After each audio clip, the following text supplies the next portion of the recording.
Okay, we're going to talk about concept mapping this morning. It is something that we utilize in the hospitals and med-surg. It's primarily used as a way of managing your day or directing your patient care throughout the day. So it's used as a tool, not as busy work. So I want you to really get comfortable with it so that you can see how it guides your practice and your patient care throughout the day. The reason we do this is because you really need to be able to think like a nurse. And that's where our clinical judgment and our clinical reasoning comes in. Thinking like a nurse is noticing, what did I notice or assess? Interpreting, what does it mean to patient care or to the patient's condition? Responding, what will I do about it? The nursing, that's our nursing interventions and our actions. And reflecting, what was the effect of what I did? How did the patient respond to it? And how did it influence my thinking or my evaluation? It's my evaluation. Speak up. Yeah. Is that better? All right.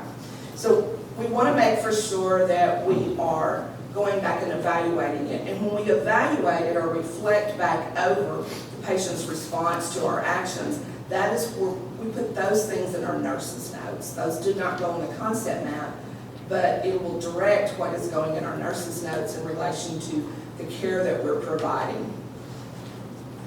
Before we start, to complete a concept map, you need your physical assessment that you've done for the day. You're also going to need your data collection tool, and it's going to contain a complete list of your meds, your labs. You're going to need to look at your radiology results, any procedures in those results. You're going to also need a pencil. This is the only thing that we do in clinical that you can actually use a pencil to complete. Because a concept map is a living, breathing document, it is constantly changing and being revised as your patient's condition changes. That's the reason we can consider it a working tool. So you have to constantly revise it. If you come in on Monday and your patient is alert and oriented and they're walking in the halls and they're doing great, and you come in on Tuesday and there are respiratory issues and they're non-responsive, or they're really short of breath and they're very fatigued and it's really hard for them to get up and move about, then your concept map is going to have to change to reflect that change in your patient's condition.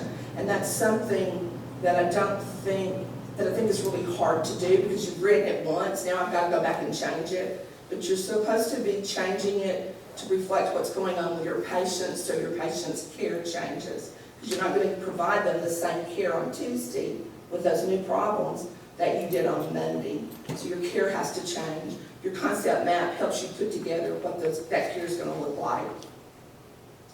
So the main thing you've got to know is that your assessment data, all this information that you're collecting from your physical assessment and your data collection tool, all of that is the key to understanding your clinical picture of your patient, what's really going on with them and what we need to do to take care of them.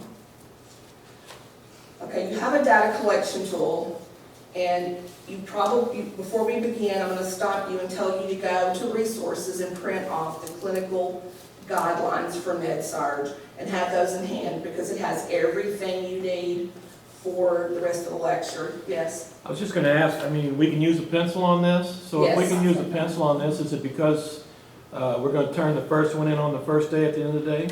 No, what I like to do, and everybody's different on how they grade them, I like to look at them throughout the day, both days, and have the students make changes to it as they need throughout the day. So when I get report from them, I like to go over it with them right then and have a look at where they're at. Again, at the end of the day, before we go to post-conference or even at post-conference, try to talk about their concept maps, give them feedback so that all the students learn from it, and then I can look at it again the next day. Most of the time, I have their concept map graded before we ever leave the hospital on Tuesday. And a lot of times I have their data collection tool graded as well, and sometimes their nurses' notes. It just depends on the day and the students. But I try to get most of it graded in clinical so they get instant feedback, they can make that changes. And that seems to help them. So for the students, you really have to have they really have to be on top of their notes and their concept map, and they have to be working on them in clinical so that if they have questions, they can ask the instructor. Even if the instructor's not choosing to grade them in clinical, they still can give feedback on what the students have done or answer questions.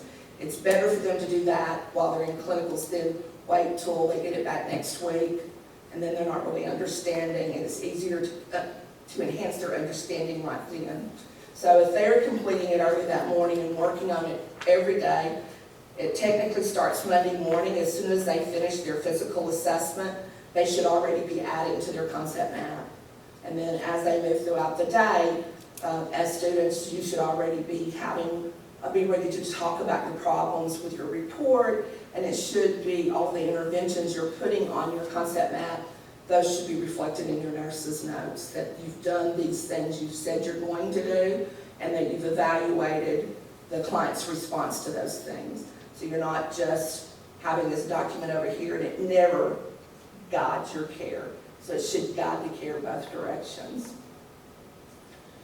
From your data collection tool is where you find the supporting data. This is the information that if I say pain is the problem, why do I say pain is the problem?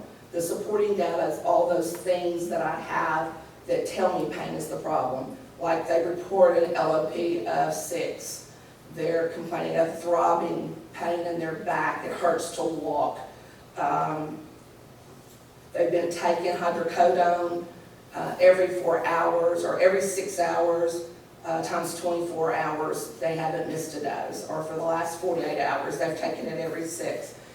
They just had surgery on their back. Any of those things can go into being part of why they have pain, or they have degenerative joint disease in their back. They have bone spurs in their back. Any of those things can contribute to that back pain.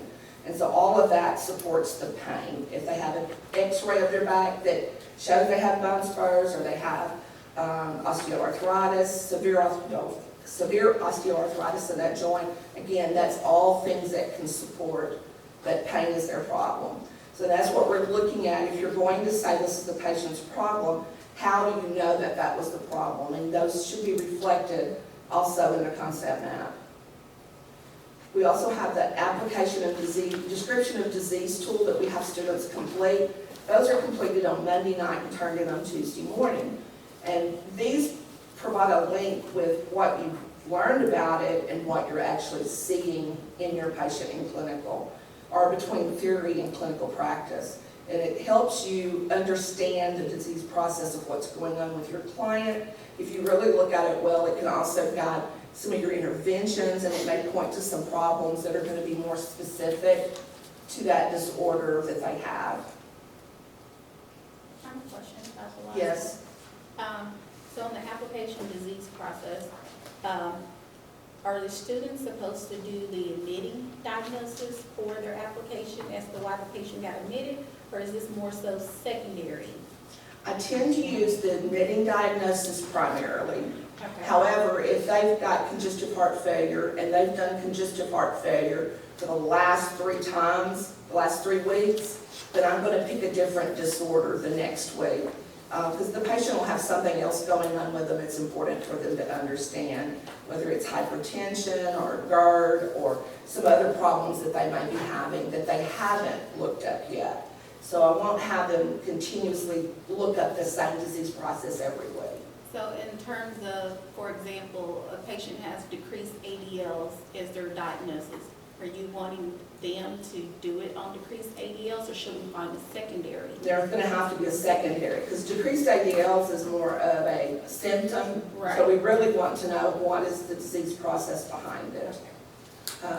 So you might look at, maybe they have, one of the famous ones they use a lot is deconditioning or generalized weakness. But maybe they were in the hospital for an extended period of time with sepsis, and that's the reason they have all of this. So they can look at, so even though sepsis may not be a problem right now, what they have going on is a result of the sepsis. So they can go back and look that up and still understand how did that disease process play a role in what's happening now.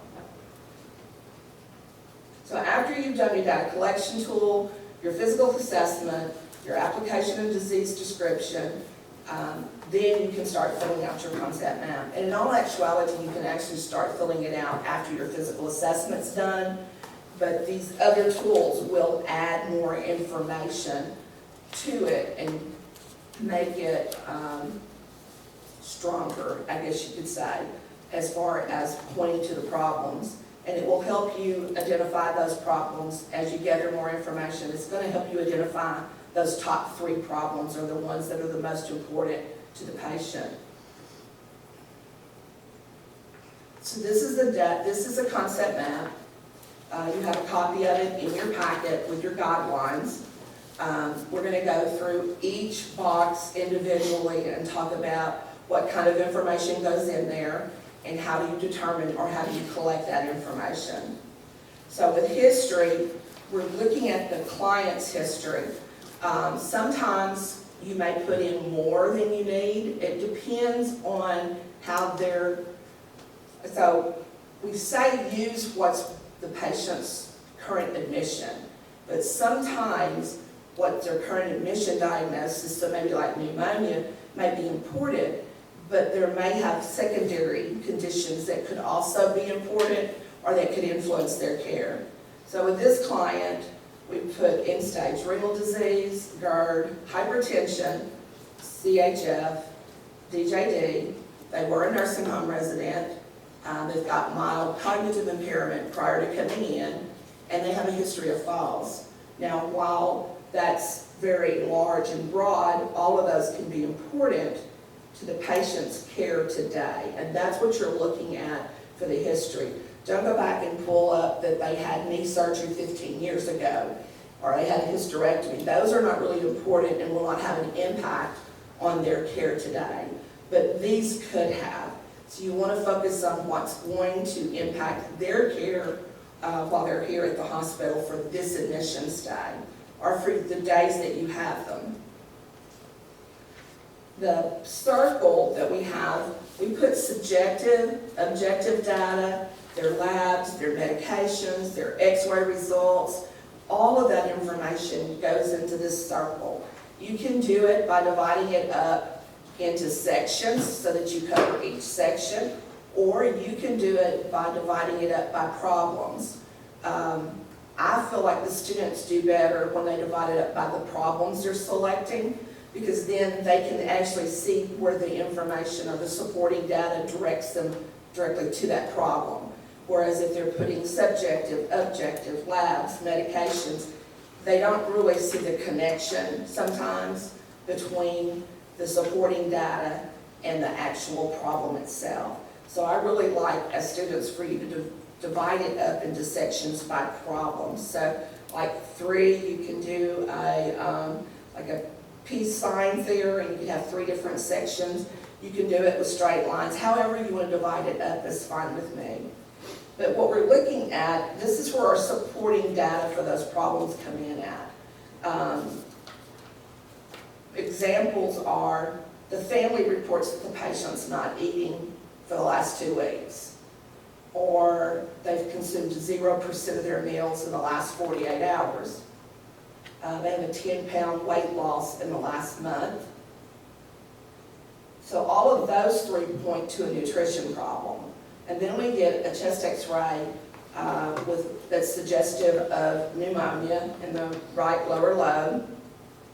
We also have WBCs of 15,000, a BUN of 35, and a creatinine of 3.23, hemoglobin of 12.2, and then a hematocrit of 12.2, and a hemoglobin of 24, a low-grade 10 that's been running between 100.5 and 101. And then they have an IV in the left forearm. They have a Foley. Their last bowel movement was 5 days ago. They're restless. They're trying to climb out of the bed. They're pulling at their IV, and they have a Foley catheter, which I've said twice now. So we look at all of these, and we start thinking about how can I categorize this data? How can I put these in specific areas to support a problem? Or what does this tell me about my patient and their problems? Well, one, I can identify there is a problem with their eating, their nutrition is less than body requirements. With the chest x-ray, And the low-grade temp, they have an infection, so we're looking at maybe some respiratory concerns. So I may need to go back and look at my assessment to see if I have anything in my assessment to support that. They also have an IV, so I need to know, are they receiving antibiotics? They have their WBCs are elevated, they have a low-grade temp. They're trying to climb out of the bed. Why? Do they have acute confusion? So I need to look at their orientation status and how are they responding? And they're restless. Again, that could tell me that they might have hyperactive delirium, so, or acute confusion, the hyperactive variety. So those are some things I can pick up as possible problems. You may pick up more just looking at that data, but until you look at your physical assessment, then you may not know everything that you need to tell you what the problems are. So if we look at the physical assessment tool. I have a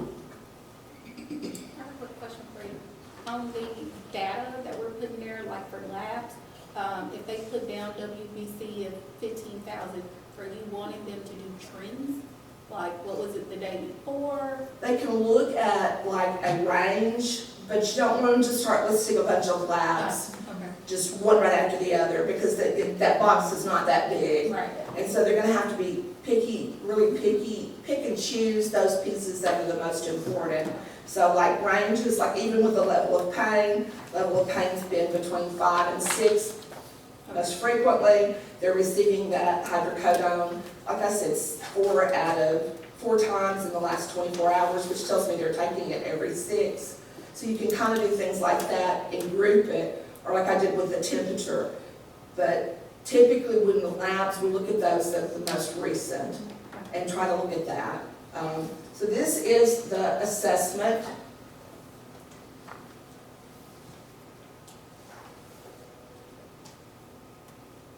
If we look at the respiratory, because that was one that we had a concern about, if we look at the respiratory, their respirations are shallow and labored. They are symmetrical, but they do have wheezes bilaterally. They do have a productive cough. It's thick yellow. They're on oxygen at 2 liters. And if we look at their pulse ox, which I don't even have on here, their pulse ox has been running like 92, or 93, I think was the 2 that I have on the other page that I'll show you. But you can start seeing some of that information is starting to build that they may have a gas exchange issue going on where they're not getting enough, they're not being oxygenated well. So you can start seeing how you can pull some of that out. GI-wise, because we did see that they hadn't had bowel movement since the 12th. They are incontinent, their abdomen is firm, distended, and tender, but they still have bowel sounds times 4 quadrants. So we're still looking at that. We probably are going to need to address that. So that's another problem that we have. With orientation, they're only oriented to person. And then we talked about them trying to climb out of the bed. We do know that they have dentures, and so that's going to be an issue with their eating if they don't have their dentures. If they're on a regular diet, that could be a problem. And if we go down to the bottom, they are also on aspiration precautions. So that may affect their eating as well, and that could also affect their respiratory status as well. So something else to pay attention to. Other things on here are pretty much regular.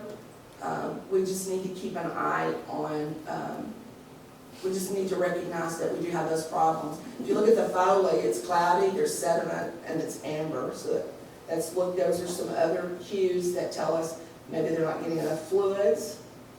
And is it cloudy and sediment because they may have a UTI?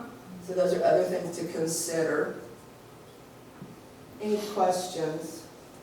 Under integumentary, when you're talking about dressings, that is dressings somewhere on the body that is not an IV dressing. Yeah, it is not the IV dressing, because we have under, at the bottom, there's a box that says IV, and that is where you document your IV dressing at. So that's 2 different types of dressing. Thank you. Any other questions? Okay.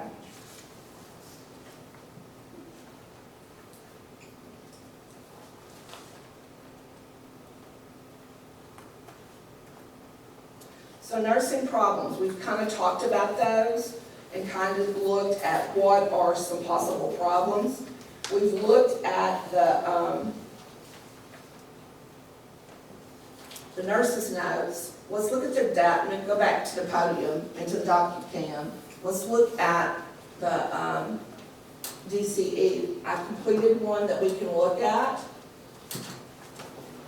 The patient was admitted with mental status changes. They've already consulted the nephrologist, the dietitian, the physical therapist. The list of their medical histories on there. Their surgical history was they had a right TKA in the past and a renal stent put in. They do not have any allergies. Their IV, there's no redness, edema, or drainage. Denies tenderness. The dressing's clean, dry, and intact. Here's the vital signs with the pulse oxes for today. So you can see that at 7 a.m., there's their vital signs and their pulse ox was 93%. And then at 11, their pulse ox was 91%. Does that need to, do they need to document if it's a nasal cannula, the liters, or if it's a Benny mask? On here, they don't. They document that in their nurse's note. But on here, they just have to document, they're just documenting their vital signs at this point. We also do, and they can also put it here under assessment, because we do have them do an assessment summary. And that's what, your data collection tool, that's what the assessment is. It's just a brief summary or a brief description of what's going on with your patient today, so Monday. And then if there's any changes between Monday and Tuesday, then you would put the date and you would add the changes after that. So you have a brief summary for Monday. As long as there's no changes, it stands for both days. But if there's an acute change between Monday and Tuesday, there should be additional data added for Tuesday. And as a brief description, admitted from the nursing home, oriented to person only, continues to eat less than 25% of meals, wheezes noted bilateral lower lobes, APNL, cough with moderate amount of thick yellow sputum, frequently trying to climb out of bed, pulling at IV and Foley, remains restless, O2 at 2 liters per nasal cannula, pulls O2 off frequently. So that gives me a very brief summary of what's going on with my patient today that I'm dealing with as I'm moving throughout the day. Does that, any questions about that part? Okay. Recommendations, this is an area that students typically have difficulty with. They do a really good job of giving me the nursing interventions, but not so much the medical interventions. So what is the doctor ordered as a way of treating the patient while they're here? And then the nursing interventions are what care or actions are the nurses doing to take care of the patient. Sometimes they will coincide, such as with the ambulating in the halls TID, because it is a nursing action as well as it can be a medical a doctor's order. So you could put them in both places, but it's making for sure that you include both the doctors, what the medical treatment is, as well as what the nurses are doing to care for the patient.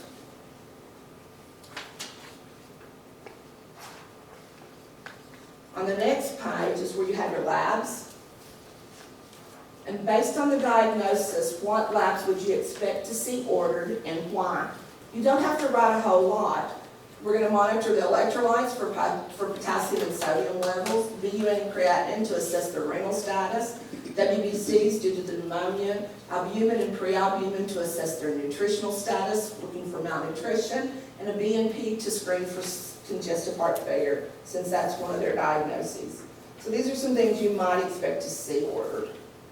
Then, which ones were ordered?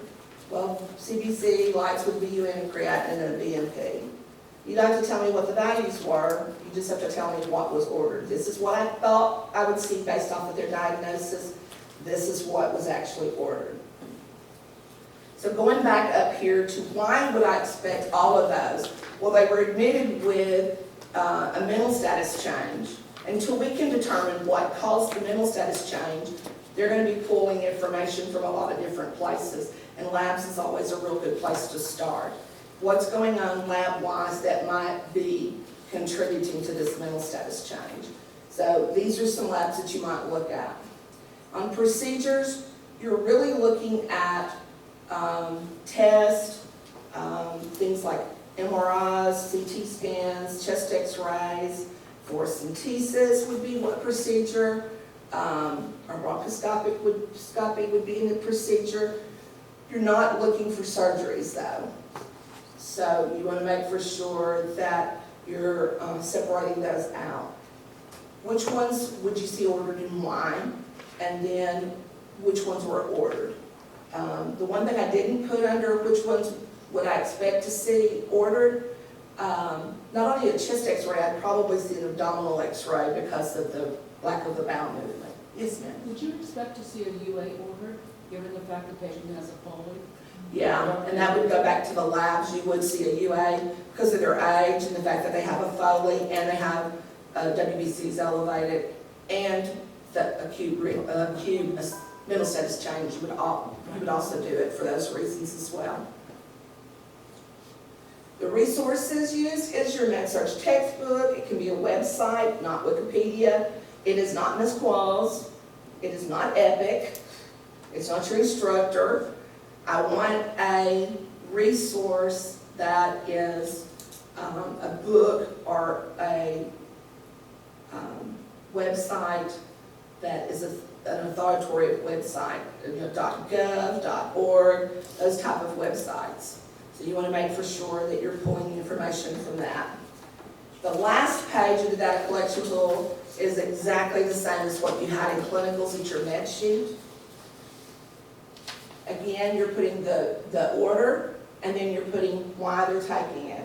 And so those are here. I will post this on the portal for students as a resource for y'all to look at so that y'all will have it available as an example to go back and forth to. The meds that go on this form is all meds that are ordered or the meds that the students will be giving. On this list, it's all scheduled meds ordered and any PRNs that have been given in the last 24 hours. So all of their current scheduled meds and any PRNs from the last 24 hours. On a secondary note to that, if you have a patient with a sliding scale insulin level, you have to document the sliding scale because it's not going to be the same patient to patient. So you're going to have to look at this, you have to click on the order, it opens it up, and it shows you the whole sliding scale order, and you're going to have to write all of it. If you have problems with that, get with your instructor. They'll be glad to show you where it's at and how to write those out or what they're wanting.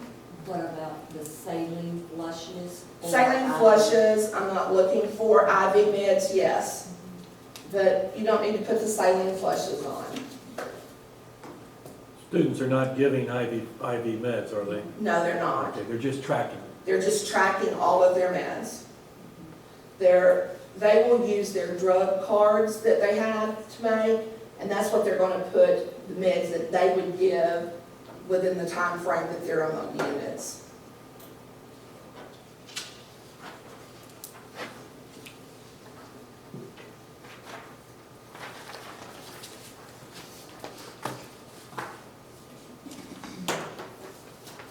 So if we go back to the patient and we look at what we found with the concept map and we look at some of the other information, I come up with 3 nursing problems. Impaired gas exchange because of the changes in their pulse ox, their wheezes, their chest x-ray showing the pneumonia. Acute confusion, they're trying to pull everything out. They're only oriented to person. This could be it could make them at a high risk for falls, so it becomes important. And nutrition less than body requirements because they're not eating, and they haven't for the last week. Another one that you could use is constipation. That would be just as important, and it could be contributing to the acute confusion as well. So you can still use those. There are going to be more There are more problems listed. If you looked at that data collection tool and the assessment, there are more problems that you can come up with, but these are the ones I chose. Okay. I just have a question about the nursing problems. Those are NANDA that's listed there, but I was informed that we couldn't use NANDA. It has You don't to be- have to use, they do not have to use NANDA. It's not a requirement any longer, and they're not tested on NANDA on the boards. But gas exchange, if they're not getting enough O2, they can say that either way, but it's still impaired gas exchange. Okay. Acute confusion is not, it can be an ANDA, but it's also diagnosis, and it is a nursing problem. Or you could put delirium, it would be the same thing. Nutrition, you can put they're not eating, or they're taking in less PO, food intake is less than body requirement, but you can put it however you want. So either or they can use Right. NANDA or. I like the way, to me, this says what I needed to say. Nutrition, less than body requirements. They're not getting enough nutrition to meet their body needs. And to me, it's a little bit more concise than trying to write all that out. So we're not testing on NANDA, we're not giving them NANDA, but that doesn't mean we can't still give them verbiage that tells the same thing versus having a sentence this long. So I think it's kind of that. So I will still use gas exchange, and I'm still going to use nutrition less than body requirements. Ineffective coping is ineffective coping no matter what, and you still see that in the textbooks, and it's still a problem. So yeah, they're going to use some, but I don't teach NANDA. Gotcha. So if they put it, we don't count off for it. No, we're not going to count off for it if they use those terms. They could use shortness of breath, but shortness of breath doesn't tell me enough about what's going on. Yes, ma'am. Question, so since acute confusion can be a symptom of impaired gas exchange, is that okay for them to list those even though one can fall under the other, as long as the problem is listable? Yes. Okay. A lot of times what you'll see is the nursing problems they are related to each other. Impaired gas exchange, you could also say impaired mobility, or you could say activity intolerance. And they're all interrelated because one can cause the other. And that's a great point because sometimes the supporting data will be under more than one problem. Supporting data is a problem, so you can have it. They may have supporting data for acute confusion as constipation, which would be true, or it could be the pneumonia. But pneumonia could also be under gas exchange. And pneumonia might be under the nutrition because they may not just have the energy to eat. They just don't feel good, so they're just not eating because they're ill. So you can see a problem or supporting data, the same supporting data listed in more than one problem. Can they still have one risk for? They can have a risk for, and it's okay to use risk for, as long as it's not typically will not be number one. Now there are exceptions to that. If your patient is, let's say their Coumadin level is, their INR is 64, and their PT INR is 64 and 17, Mr. Hemorrhage just took precedence over everything else because that's a big issue. So it can become number one in those situations. But a risk for falls is typically never going to be your number one problem. It may be your last one. Or safety could potential for injury even could be down there, but it would be still a risk for it. It's still at the bottom of the list. And sometimes students use that. You can also use things like knowledge. They don't have the knowledge. They need further teaching on something.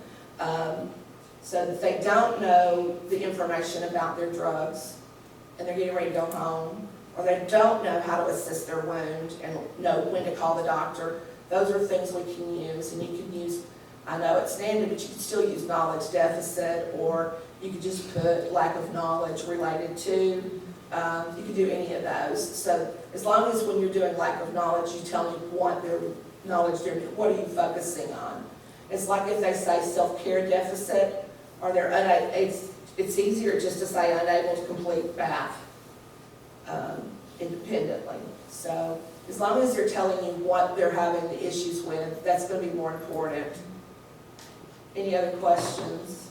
So if they can use risk 4 as part of their problems, is there a certain limit on how many risk 4? They can only have one risk for. Only one? Yeah, everything, they need 2 actuals. I prefer 3. And if, as the instructor, you look at their data and you're looking at their assessment information and you can see a 3rd actual problem, then they need to be focused on that. Unless they can convince you that this risk 4 is a bigger problem than that actual. And if they can give you the supporting data and convince you of that, then I'm okay with them, with that. But they have to be able, as students, they have to be able to support what they're saying. They have to convince the instructor that, yes, this is really a big problem, and it needs to, this risk 4 needs to be on here versus this other one. So you kind of have to look at them on a one, concept maps are individually based on the patient. So there's not any way we're going to cover all the different possibilities. Even as students, you're not going to get everything. And the instructor may see something that you're missing, but it's a learning tool. It's learning to think differently, to use your clinical judgment, and to use clinical reasoning to figure out what's going on and what can I do to help it. So expected outcomes, when we're looking at expected outcomes, you might call those goals. The outcome is a result of any consequence. If I do something to help the patient, what am I expecting to happen as a result of that? So what is the result that I expect from all the care I'm giving if I'm focusing on this problem? So if I'm focusing on gas exchange, and the main thing I see with their gas exchange is their pulse ox is low, my expected outcome is that their pulse ox would go up. If I'm doing the right actions as the nurse to care for them, I would expect it to go up. If my problem is constipation, and I'm treating that constipation, my expected outcome is that they're going to have a bowel movement. So your expected outcome is what's the result that you want to see as a result of the care that you're given. It needs to be clearly stated, it has to be specific, it has to be concrete, it has to be written in terms of patient behaviors or observable behaviors. And it has to be realistic and measurable. If it's not realistic, if you can't say somebody that's been in bed for, let's say somebody's had a right-sided stroke and they've got hemiplegia on the left side, you can't have as one of your expectations that they're going to walk 250 feet in the hall. That might be a long-term goal, because it's not realistic for today. It's going to take a long time to get them there. So you have to be very realistic about what's going on. It's like with acute confusion. Patient will stop trying to climb out of the bed. That is not realistic until we resolve the acute confusion. We need to focus more on how we're going to keep them safe until that time, not how we're going to prevent it. Are they going to be alert and oriented by morning? Not realistic. It's going to take a little bit of time to resolve whatever's causing it, for the acute confusion to reverse, for them to get there, become more oriented. So it's not something that's going to happen in your clinical week. And that's what we're looking at, is the clinical day or the clinical week that you're with them, the 2 days. So if you can't, what you're looking for are outcomes that you can see happen within that couple of days, hopefully.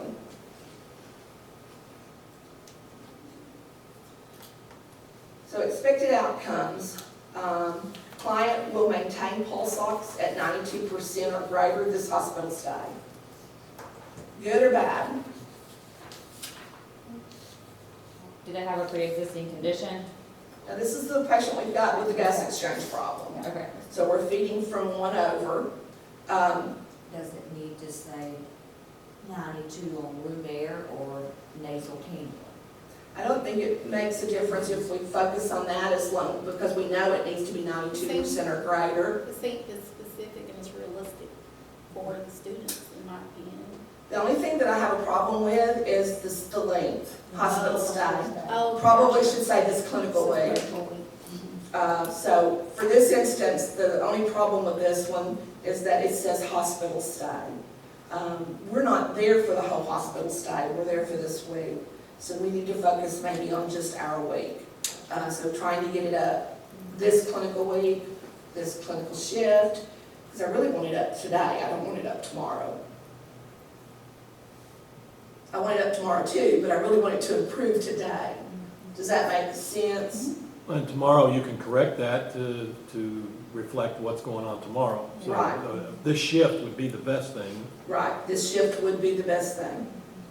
And it may be that it's still your purpose tomorrow too, is to keep their Right, pulse ox but that's why we 92% write it greater in pencil, this so we shift. can change it for tomorrow. Yeah. You put this shift, if you don't put a date and you just put this shift, then it can apply for both. A client will not pull out IV or Foley cath this clinical shift. Well, that's our goal. They're acute confusion, they're pulling at everything. What am I going to do to prevent them from pulling it out? Because we really don't want them to pull it out. That can cause a lot of damage. So we have to think about, this is my goal, and it's a realistic goal. If I can get the staff or get family to stay with them, if I can cover the IV, if I can get it out of their sight, out of sight, out of mind, a lot of times that helps. So it may be a difficult one, but as a student, if you're staying in the patient's room with your patient, this could be realistic. Is it realistic for the hospital nurse? No. But for the student who can stay in the patient's room all day, this can be realistic. And then the third one addressed the meals, nutrition less than body requirements. The client will eat 50% of meals by the end of the clinical week. Probably not realistic. They're eating 0%, so we might go 25%, or we might go that they're taking nutritional supplements 3 times a day, between meal times. We could do some different things, but 50% is probably not realistic. I did this specifically to show you that while they sound good, they may not always be the best, and also to show you how to correct them so that you know that, yeah, well, this sounds good, it may not really it may not be realistic, and I may need to adjust it a little bit. And this is how I can adjust it to make it more relevant or more realistic. So writing outcome examples, and here's some more. Will increase fluid intake by time of discharge. That's not measurable. How do I know? And is it realistic? Possibly, but is it timely? No. That's the whole hospital stay. It would be important to increase their fluid intake if they're dehydrated. It would be important to increase a lot earlier than discharge. And besides that, we're only there with them for 2 days. So you need to focus on those 2 days. So written differently, patient will increase oral fluid intake to 1,500 milliliters for 24 hours by the specific day or by the end of clinical day or clinical week, but making it more specific. Understand how to self-administer insulin by tomorrow. We could put tomorrow's date, 3/18/2020. It's not measurable. How do we measure their understanding? They can say, I understand, but they can tell you all day long they understand, but it doesn't tell you that they really do. Demonstrate. Demonstrate is a lot better. So the client will accurately return a demonstration of self-administration of insulin, and you give the date that you want them to accomplish that. So if you taught it today, you want them to be able to do it tomorrow.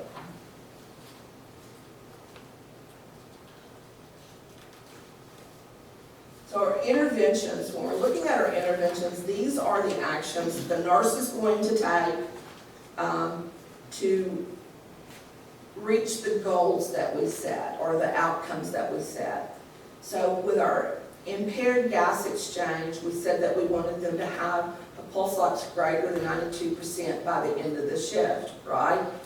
So what we want to do is we got to monitor the O2 sac every 4 hours in PRN, or we're not going to know whether they're reaching the 92%.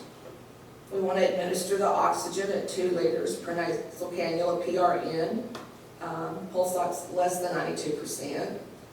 And then we want to teach cough and deep breathing exercises, and I put that on today's date because we know that that's going to help stimulate movement of those secretions, and that's going to help improve their breathing and their gas exchange. So we go back, we also have to put a rationale. And the rationale cannot be breathing, or it can't be, I want a legitimate, go back to your textbooks and look up, why are you doing this? Understand why. So if I'm monitoring the O2 sats, why am I doing that? Why do I want to monitor it? Because an oxygenation saturation below 92% would require more oxygen. And so I need to know that. I need to understand that 92 is kind of the cutoff. It depends on the disease process, and sometimes the doctors will put different levels, but 92 is pretty common. And so if they're dropping below 92%, I may need to increase the oxygen. Administer oxygen at 2 liters. Maintaining the patient on oxygen would be required if patient's oxygen saturation was below 92%. So again, I'm trying to maintain that 92%. That's, there's probably more, I know there's more rationales, but that's the one I chose for this one. Coughing and deep breathing. Deep breathing helps expand the lungs and prevent complications such as pneumonia. They already have pneumonia, but still, that's going to help decrease, it's going to help improve ventilation in the lower lobes by getting them to cough and deep breathe and move those secretions. Questions? Is that gonna be realistic if you have a patient that's confused? Maybe, maybe not. And all you can do is kind of look and say, you can teach it, and you can always try to teach it. Sometimes, even though they're confused with delirium, they have episodes where they're not. So as they're going in and out, you may be able to teach it at this point and reinforce it later. They may not be able to do it while they're actively confused, but an hour later they may be, because we know with acute confusion, it does kind of, it fluctuates. They go in and out of it, if it's true acute confusion. And it's 3 interventions with rationales per problem. Per problem, 3 interventions per each rationale per problem. So this one is the gas exchange. This one was, we didn't want them pulling out their IV tubing or their Foley catheter. So use an arm sleeve to cover IV at all times. IV and Foley catheter increases risk for delirium. Covering the IV decreases the visibility of the IV, which decreases them pulling it out. So it can kind of help decrease them grabbing it. Out of bed for meals, we know that increased mobility decreases the risk and the severity of delirium. So getting them up for their meals and getting them out of the bed can kind of help decrease some of that acute confusion. If we can decrease some of it, then they're less likely to be pulling on their tubings. And reorient the client with each interaction. Reorienting with each interaction decreases their fear of the unknown. And a lot of times that's a major problem, is they don't know what these tubes are. So just constantly reorienting them. Something else we can do is have somebody at the bedside. Sometimes staff or hospitals will have an extra CNA that they will assign to sit with them. Sometimes family are willing to come and sit with them. Music also will help if they're really agitated. Sometimes putting music on that they enjoy, quiet, not real loud, but real quiet music will also help it. Don't leave the TV on all the time, that makes it worse. So, because it can confuse them between reality and delusions or illusions, because it can kind of set them off. They don't know. They'll be talking to people, talking to the TV like there are people in the room. And then the last one was the nutrition. Out of bed for meals, it aids in swallowing and decreases the risk of aspiration. Provide oral care before meals, has a positive effect on appetite and the taste of the food. Offer nutritional supplements between meals, can be used to increase calories and protein without interfering with voluntary food intake at meals.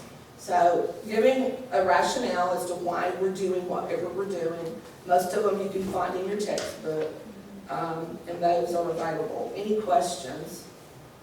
Just for Yes. clarification, each block is a different system, Each block is a different problem. different problem, So, and when there's you're- 3 interventions and rationale for each block. Right.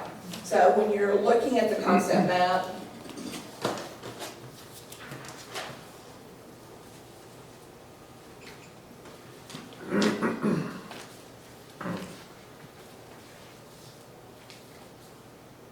so when you're looking at the concept map, we had our history, then we had our subjective data, we had our nursing problems. For each nursing problem, you've got an outcome. So gas exchange, acute confusion, and nutrition. And then for each expected outcome, you have your interventions and rationales.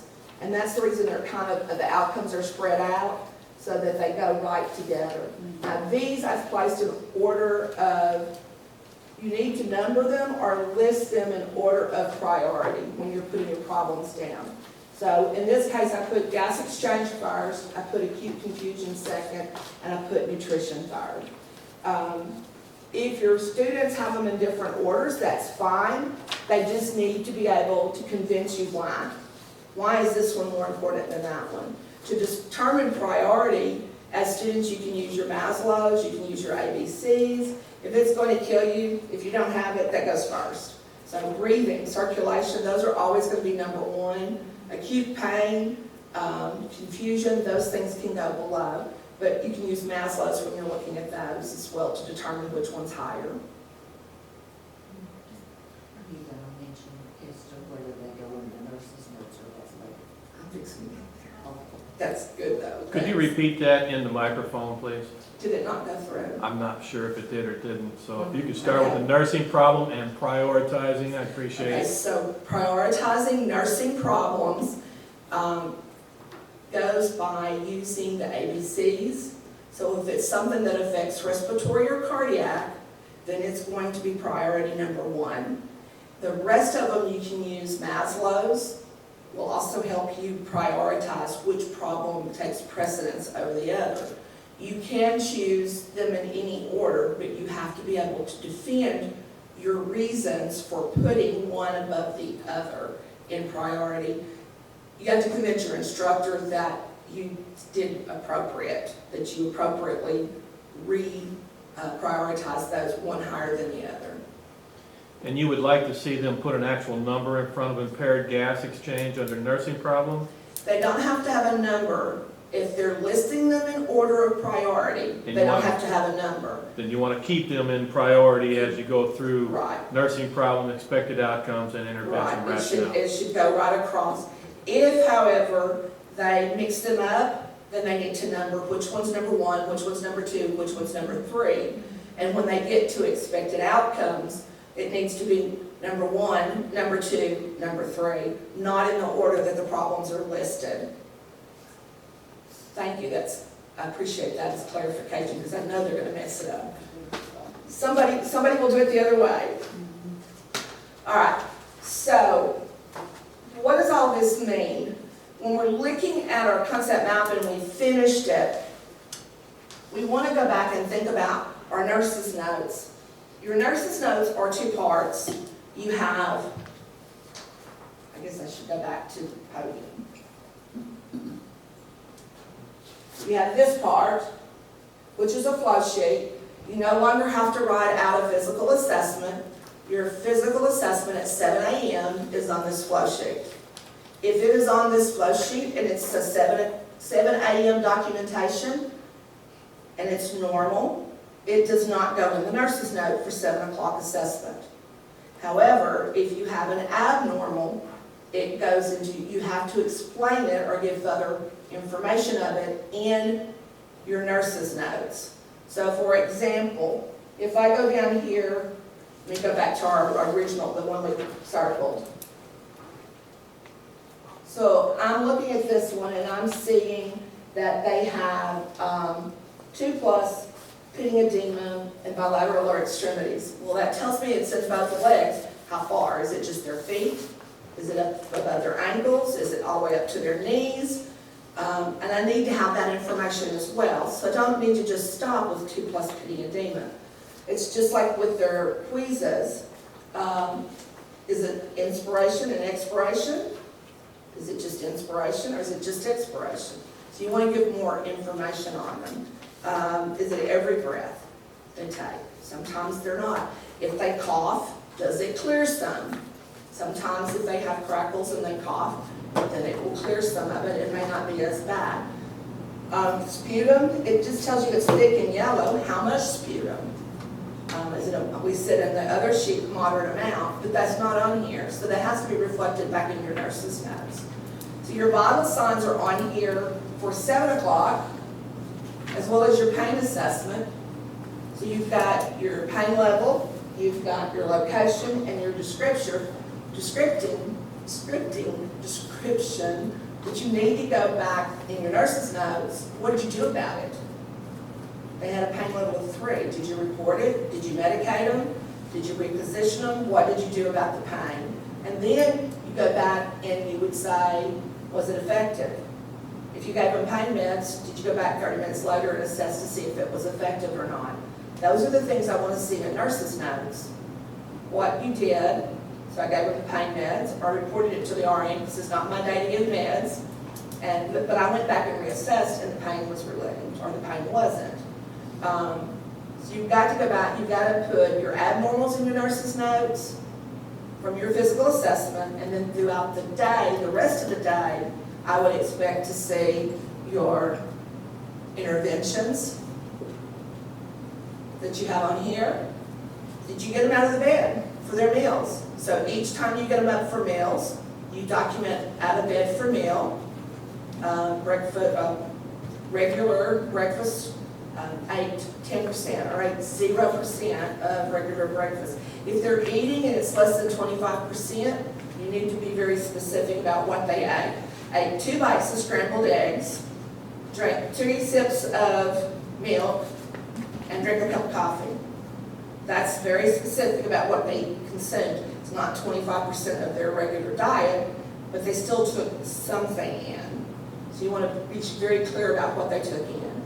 Providing oral care before meals. Did you do that? Did you help them brush their teeth? Did you clean their dentures? Did you use a swab in their mouth? If they're disoriented or confused, you may want to use the swab and clean their mouth out. But did you do that, and how did it go? Every time you put the swab in the mouth, did they bite down on it and suck on it? Did you not get it clean? You need to document what happened. And then, did you offer nutritional supplements, and did they drink any of it? Those are important things. So that's what you're going to do in your nurse's notes, and it's not a summary note. It's each time you do those, you put the time down, assisted up with minimal assist bedside chair for breakfast. And then you would talk about how much they ate of that breakfast. Same thing with providing oral care. At the time that you provided it, that's what you're going to document, and then the assessment. And you should have, at the end of your shift, if these are the interventions on your concept map that you tell me you're going to do, I need to see those in your nurse's notes. That's how I'm telling you that this guides your care throughout the day.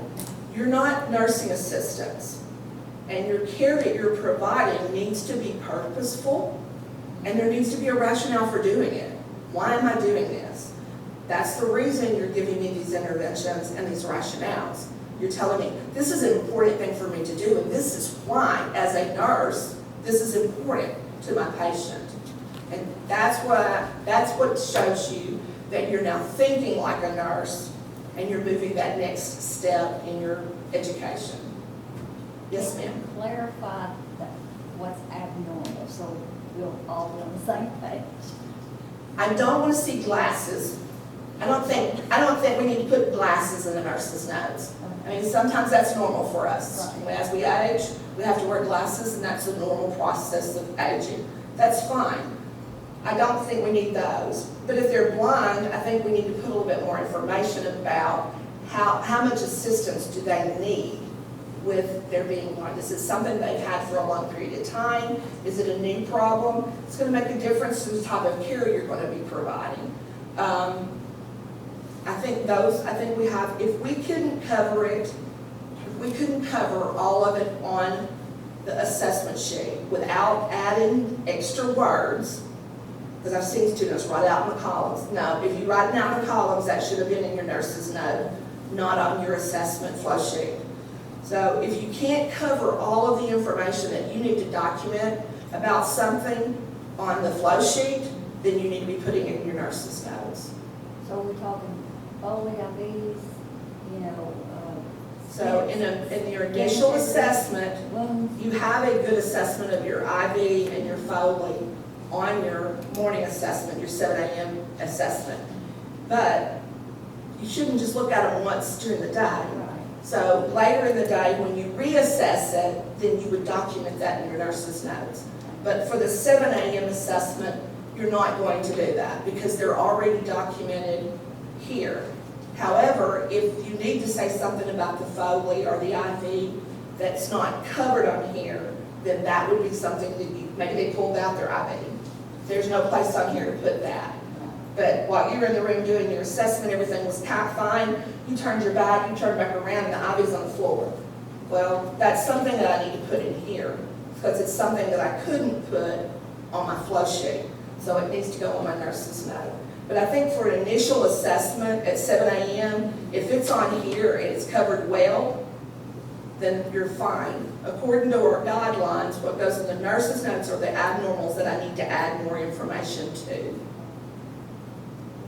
Does that make sense? What we're trying to do is keep the students from having to double and triple chart. They're already charting their vital signs on here. They're already putting them in Epic. Why do I want to turn around and have them charted again on the nurse's note? And the same thing with their IVs. They put it here until they do their reassessment. That initial assessment's fine on the flow sheet. But when they do their reassessment, it needs to be in the nurse's note. Do they start their nurse's notes like we've always done, receive, report? Yes. And they have to report off? They still have to do receive report in the morning and who they receive report from, and they still have to report off anytime they leave the floor. Safety has to be there. Safety needs to be there every entry because they need to be charting that they what the condition they left their patient in. But I don't want to get a nurse's note and all I see is rounded and the safety checks every 2 hours. No, then where's these interventions you told me you were going to do? Where is the care? How did you provide care to your patient? Because you didn't if that's all you have on there. I don't care that they were asleep all day. You told me on your concept map you had 9 things, 9 interventions you were going to do, and you've not done any of them today. So you need to make for sure that they're doing what they say they're going to do, at least those 9. Can they do more? Yes, but those 9 need to be reflected in their nurse's notes.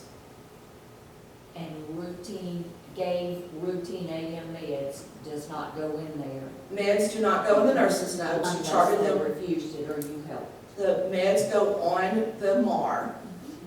If you had to hold them or refuse them and you've notified the doctor, then that part would go on there. But the fact that you held them or they refused them are on the MAR as well. So any actions you took as a result of that is what you would document in your nurse's note. Any other questions? And the last entry, this is a pet peeve, is just reported off, that's the last entry, 2 o'clock, from 12 to 2, there's nothing, and that's the last entry, so. No, they should be having more entries than that, but at 2 o'clock, if you're leaving the floor, your last entry may be reported off to the nurse, but you need to give her a summary of how you've left your patient. Where is your patient? Are they awake? Are they alert? Are they oriented? Or is there somebody at the bedside with them? Are they sleeping? Did Are they eating meet my their lunch? outcomes of my concept map? That Yeah. type of stuff? You can look at the concept map and use your outcomes to see if they've met and document that they've met those outcomes. That's another really good way of doing it. Concept maps, you need to be willing to be ready to talk about them as students at your report times in the morning.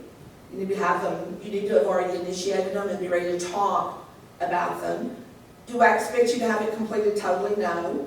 I expect you to have thought of some problems and some possible interventions, and at least one, and maybe an outcome. It may not be perfect, but if you don't start, I can't help you. So you've got to start somewhere. But you have to report off, and you need to give a summary of what's going on with your patient when you left. You also have to report off at lunch, and you should do the same thing.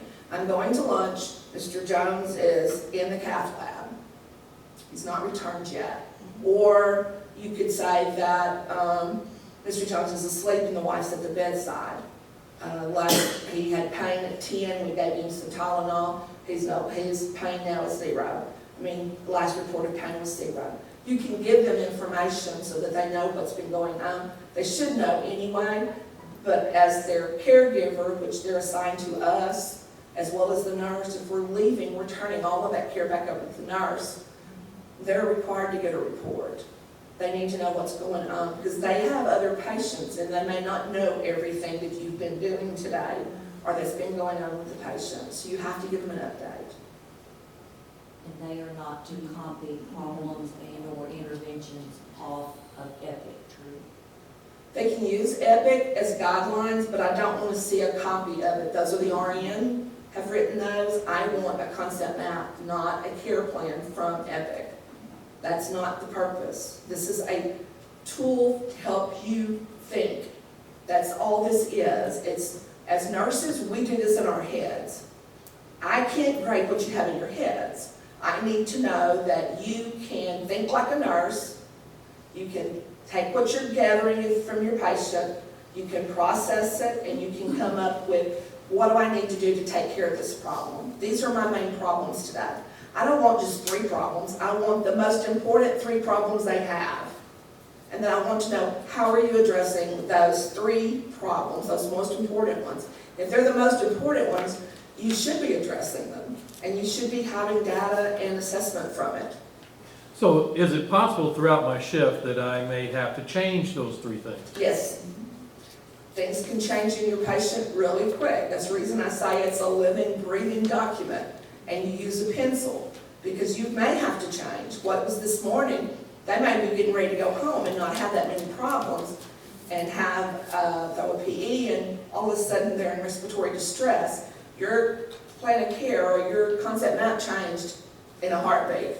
So when that happens, I need to get to back up, think about what's going on, and in my mind, or on paper, so I can show that I'm practicing this, I can reevaluate, redo my interventions by going through that entire process. Yes, you can either use a second concept map and add that new problem to it as a priority problem, or you can put your concept map on the over and on the back document, this is a problem that occurred today as a result of this. And so you can still put your data down, what's the supporting data, what happened that tells me this is now a problem, what is my problem, what's my outcome, and what are some interventions.